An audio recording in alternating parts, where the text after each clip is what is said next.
Recently, Football Fusion has been doing really well and a lot of new people are starting to play the game. However, what that means is you guys suck. Like, no offense, but the majority of these people who are joining, they kind of suck. So I'm here to try to fix that.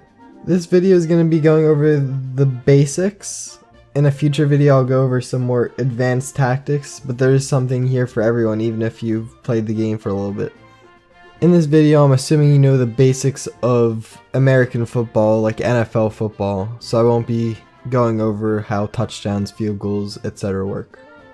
Okay, so the first thing that you want to learn is how to quarterback. So you might not quarterback, that's okay. It's not the easiest thing to learn. However, it's just good to know about it. So you have the power wheel, it controls how far you throw it. If you throw it with 60 power, it doesn't go nearly as far as if you were to throw it with 95 power. What? Okay, as I was saying, it usually doesn't go as far as if you were to throw at 95 power.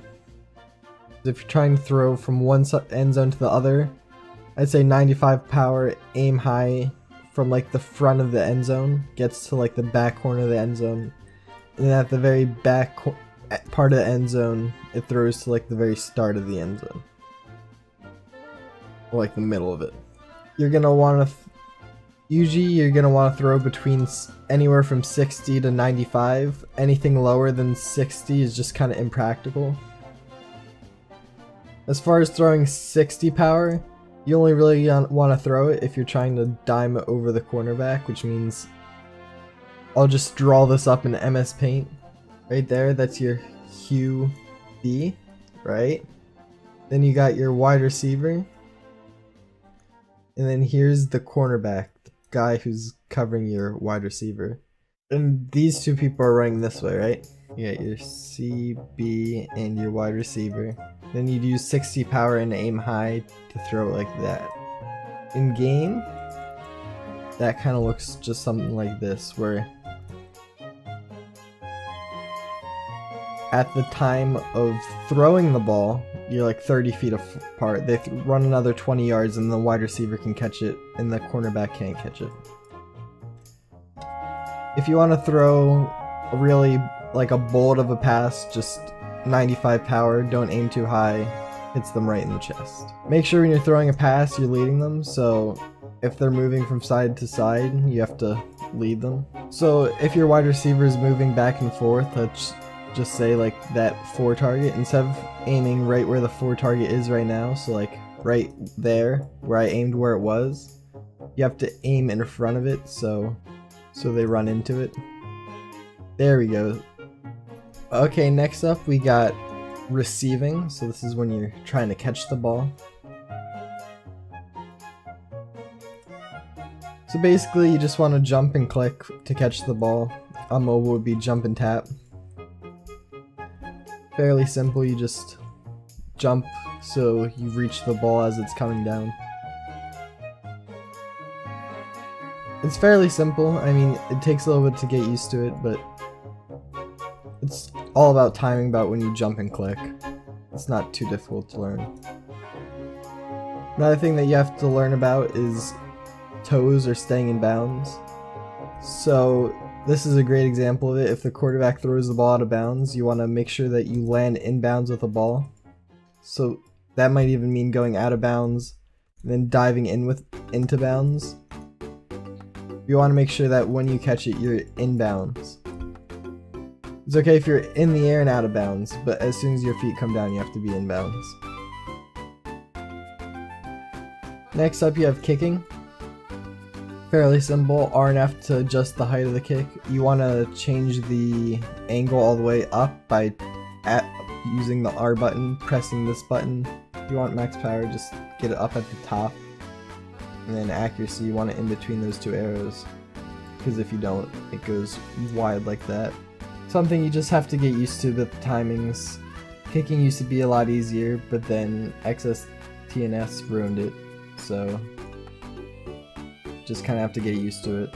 If you let it get to the very top before you click it, you have a terrible kick like that, so make sure you click it before it reaches the top. So that right there would be a perfect kick, because it got right in the middle for accuracy, as high as you could possibly go for power. And whatever you do, make sure that you do not face backwards when you kick it, because then you kick it backwards. The only thing that I actually pride myself on being good with is breaking ankles. Basically, if you have the ball, whether it's a kick return after you catch a ball, if you're running as a quarterback or the quarterback hands off to you, what you want to do is you want to break ankles on the other team. So they're going to be trying to tackle you. And what you're going to want to do is you want to predict when they're going to dive at you. So if you're running down the field, actually I'll just break down a play. So I was playing quarterback, I started to run down the sideline, and then I see the person who's rushing me come from this left side. And usually if someone's coming at you from the side like this, they dive. So I cut backwards to hope that they dive. They don't dive. That's not the end of the world. It just means that I did not get tackled by them running into me, which is a good thing. So when I cut back, running directly backwards isn't going to be great, because now I'm going away from the direction I want to go, and they can dive at me. So I cut left to go into the inside of the field, and I have a feeling that now they're going to dive. So I cut back to left and go forwards, and then stop and cut backwards again, in hopes that they're going to dive and miss me, because I already cut back. And that is what indeed happens. So they dive backwards, I go around them. I also threw in a jump for good measure, just in case they did dive but they ended up hitting me, that I would jump over them. However, make sure if you're running, especially at quarterback, and you're jumping, not to do it in the middle of the field, because it makes it more likely to fumble. Tackling, people make it a lot harder on themselves than it has to be. If someone's running down the field, instead of trying to... I'm not sure way through. Instead of trying to just dive at them and like get an unlikely tackle, just get in front of where they want to run to, and then just make sure they don't get past you, and then another teammate of yours will come over and help you with the tackle. Either that, or they'll push into you and you can just push up and tackle them. As far as playing cornerback, just stick with a wide receiver. As they're going to be running down the field, just stick with them. Same thing as catching the ball as a wide receiver. You're going to want to just jump, click. Might have to dive for it in order to get in front of your wide receiver. Overall, it's you just basically just follow your wide receiver and make sure that they don't get too far away from you. Hey guys, thanks for making it to the end of the video. If it helps you out at all, please consider subscribing. I make videos playing this game all the time, and you might be able to pick up a tip or two just from watching me.